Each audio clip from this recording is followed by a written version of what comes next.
12 yoshli bola taxtga o'tiradi. Atrof dushmanlar, ichki nizolar, xiyonatlar.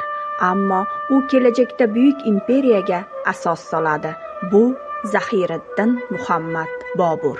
Bobur 1483-yilda Andijonda tug'ilgan. U Temuriylar avlodi, ya'ni Amir Temurning zurriyodi edi. Atiga 12 yoshida Farg'ona taxtiga o'tirdi. Yosh bo'lishiga qaramay, u bir necha bor Samarqandni egallash uchun kurashdi. G'alaba ham qozondi, ammo yana yo'qotdi. Hayoti doimiy sinovlar bilan o'tdi. Ko'plab mag'lubiyatlardan so'ng Bobur taslim bo'lmadi. U Afg'oniston tomon yo'l oldi va Qobulni egalladi.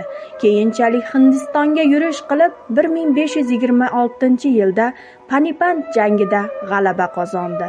Shu tariqa Hindistonda buyuk Mo'g'ullar imperiyasiga asos soldi. Mag'lubiyatlardan qo'rqmagan, ilm va adabiyotga mehr qo'ygan buyuk shaxs Zahiriddin Muhammad Bobur uning hayoti bizga hech qachon taslim bo'lma degan saboq beradi.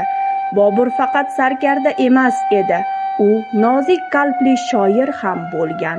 Uning mashhur asari Boburnoma bu asar tarixiy voqealar, tabiat tasviri va shaxsiy kechinmalar bilan boy.